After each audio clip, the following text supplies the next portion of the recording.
কখনো ভেবেছেন কি সমুদ্রের সেই অন্ধকার গভীরতায় যেখানে সূর্যের আলোও পৌঁছায় না, সেখানে এমন কি ঘটছে যে ভয়ঙ্কর সব সামুদ্রিক প্রাণী পর্যন্ত আতঙ্কে ভেসে উঠছে? যে কিলার হোয়েলকে সমুদ্রের রাজা বলা হয়, সাধারণত যারা 1 কিলোমিটারেরও বেশি গভীরে থাকে, এখন কেন তাদের মৃতদেহ ভেসে উঠছে উপকূলে? এটা কি কেবল কাকতালীয় ঘটনা, নাকি কোনো বড় বিপদ এগিয়ে আসছে আমাদের দিকে? কিছুদিন আগে অস্ট্রেলিয়ার তাসমানিয়া দ্বীপে ঘটেছিল এক ভয়ঙ্কর ঘটনা। একসঙ্গে প্রায় 150টি কিলার হোয়েল উঠে আসে সমুদ্রের তীরে। কিছু তখনই মারা গিয়েছিল, আর বাকিরা এতটাই আতঙ্কিত ছিল যে মানুষ যতই সমুদ্রে ফেরাতে চেয়েছে তারা ফিরতে চাইছিল না। অথচ এই কিলার হোয়েলদের নাম শুনেই অন্যান্য সামুদ্রিক প্রাণীরা কেঁপে ওঠে। কিন্তু এবার তারা নিজেরাই ভয়ে সমুদ্রের উপকূলের দিকে ছুটে এলো কেন? শুধু তাই নয়, ভারতের ওড়িশার সৈকতে দেখা গিয়েছিল অবিশ্বাস্য এক দৃশ্য।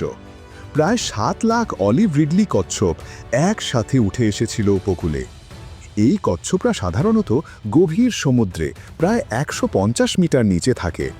হাজার হাজার কিলোমিটার পাড়ি দিয়ে তারা হঠাৎ এভাবে এখানে কেন এলো? কিছুদিন আগে কেরালার উপকূলে হাজার হাজার মাছ ভেসে উঠেছিল তীরে, কিন্তু আশ্চর্যের বিষয়, তারা কেউই আর সমুদ্রে ফিরতে চাইছিল না। মেক্সিকোর এক সমুদ্র সৈকতে তো পাওয়া গেল অদ্ভুত এক প্রাণী, দৈর্ঘ্যে 6 মিটার, শরীরটা রাবারের মতো। এটি ছিল একটি অরফিশ, যে সাধারণত গভীর সমুদ্রের অন্ধকারে থাকে, কখনোই ওপরে আসে না। অথচ এখন পৃথিবীর নানা উপকূলে এর মৃতদেহ ভেসে আসছে। প্রাচীনকালে বিশ্বাস করা হতো অরফিশ উপরে উঠে এলে সেটা বড় কোনো প্রাকৃতিক দুর্যোগের পূর্বাভাস।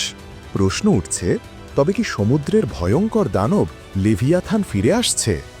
সেই লেভিয়াথান যার নাম জড়িয়ে আছে বারমুডা ট্রায়াঙ্গেলের ভয়ঙ্কর রহস্যের সাথে। বলা হয় অসংখ্য জাহাজ আর হাজারো মানুষকে সে গিলে নিয়েছে গভীরে। কিন্তু সত্যিই কি লেভিয়াথান জেগে উঠেছে, নাকি আসল বিপদ তৈরি করেছি আমরাই আমাদের নিজেদের হাতে? আজকের এই ভিডিওতে আমরা জানব কেন সামুদ্রিক প্রাণীরা নিজেদের মৃত্যুর দিকে এগিয়ে আসছে, আর এর ভেতরে কি ভয়ঙ্কর সতর্ক বার্তা লুকিয়ে আছে। যদি ভিডিওটা ভালো লাগে তবে এখনই সাবস্ক্রাইব করে রাখুন। পৃথিবীর 71% জুড়ে সমুদ্র, অথচ মানুষ এখনও মাত্র 5% সমুদ্রই ঘুরে দেখেছে। চাঁদ কিংবা মঙ্গল গ্রহে আমরা পৌঁছে গেছি, কিন্তু আমাদের নিজের গ্রহের গভীর সমুদ্রই রহস্যে ঢাকা। সবচেয়ে গভীর স্থান হল মারিয়ানা ট্রেঞ্চ, প্রায় 11 কিলোমিটার নিচে। সেখানে সূর্যের আলো পৌঁছায় না, পানি হিমশীতল, আর চাপ এত ভয়ঙ্কর যে মানুষের শরীর মুহূর্তেই গুঁড়ো হয়ে যাবে। এই অন্ধকার গভীরতায় লুকিয়ে আছে অদ্ভুত সব প্রাণী, যেন অন্য কোনো দুনিয়ার। যেমন অ্যাংলার ফিশ, যার মাথায় ছোট্ট লণ্ঠনের মতো আলো জ্বলে। সেই আলোতে শিকার কাছে আসতেই মুহূর্তে গিলে ফেলে।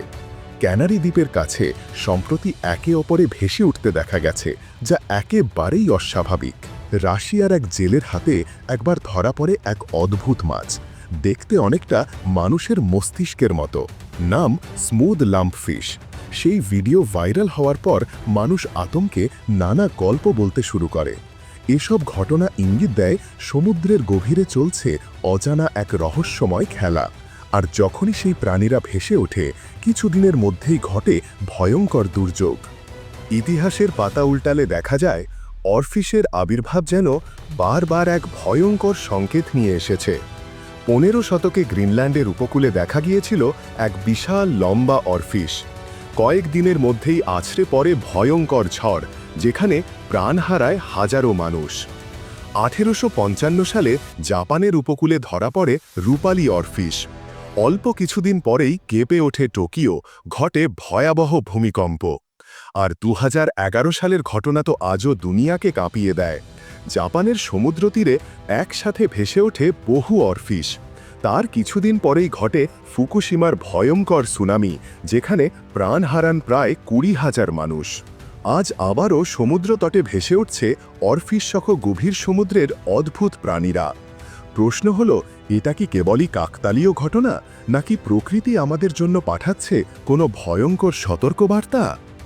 বিজ্ঞানীরা বলছেন, গভীর সমুদ্রের প্রাণীরা হঠাৎ ভেসে ওঠার পেছনে 4টি প্রধান কারণ রয়েছে। 1. Global warming. সমুদ্রের পানি দিন দিন উষ্ণ হচ্ছে। যে ঠান্ডা অন্ধকার গভীরতায় এই প্রাণীরা বেঁচে থাকে সেখানকার তাপমাত্রাও বদলে যাচ্ছে। অক্সিজেন কমে যাওয়ায় তারা শ্বাস নিতে না পেরে বাধ্য হচ্ছে ওপরের দিকে আসতে। 2. প্লাস্টিক দূষণ। প্রতি বছর প্রায় 1 কোটি টনেরও বেশি প্লাস্টিক চলে যাচ্ছে সমুদ্রে। সময়ের সাথে এগুলো ভেঙে মাইক্রোপ্লাস্টিকে পরিণত হয়। সামুদ্রিক প্রাণীরা সেগুলো খাবার ভেবে খেয়ে ফেলে, আর তাতেই ধীরে ধীরে মৃত্যু ঘটে। একবার ফিলিপাইনে এক মৃত তিমির পেট চিরে বের করা হয়েছিল প্রায় 40 KG plastic. 3. Deep sea mining. খনিজ, তেল আর গ্যাসের খোঁজে সমুদ্রের তলদেশে নামানো হচ্ছে বিশাল যন্ত্র। এই প্রক্রিয়ায় নষ্ট হচ্ছে সামুদ্রিক প্রাণীদের স্বাভাবিক বাসস্থান। আতঙ্কিত প্রাণীরা ভেসে আসছে ওপরে, মানুষের চোখে ধরা পড়ছে। 4. টেকটনিক নড়াচড়া।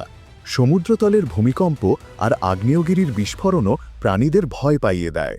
হঠাৎ টেকটনিক পরিবর্তনে তারা আতঙ্কিত হয়ে ওপরের দিকে উঠে আসে। এবার আসি লেভিয়াথান প্রসঙ্গে।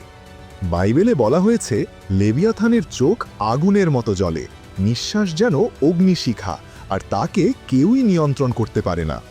অনেকে বিশ্বাস করে বারমুডা ট্রায়াঙ্গেলের জাহাজ হারিয়ে যাওয়ার পেছনেও তার হাত আছে। এমনকি গুগল আর্থেও এক অদ্ভুত ছায়া ধরা পড়েছিল, যাকে অনেকে লেভিয়াথান বলেছিল। বিজ্ঞানীরা একে মিথ মনে করলেও প্রশ্ন থেকেই যায়, যদি সত্যিই সে থাকে তবে কি মানুষ তার সামনে টিকতে পারবে? কিন্তু শুধু লেভিয়াথানই নয়, সমুদ্রের গভীরে এমন সব প্রাণী আছে যাদের দেখে মনে হয় তারা অন্য কোনো গ্রহের বাসিন্দা। জায়ান্ট স্কুইড দৈর্ঘ্যে 12 মিটার পর্যন্ত লম্বা হতে পারে। এর চোখ এত বিশাল যে আকারে মানুষের মাথার সমান। ভ্যাম্পায়ার স্কুইড নাম শুনলেই ভয় লাগে, তবে আসলে এটি ছোট্ট এক প্রাণী। বিপদ দেখলেই হঠাৎ জ্বলে ওঠে আলো, প্রতিপক্ষকে বিভ্রান্ত করে ফেলে। ডাম্বো অক্টোপাস, এর কানের মতো পাখনা আছে, দেখতে যেন ডিজনির কার্টুন চরিত্র ডাম্বো হাতির মতো কিউট।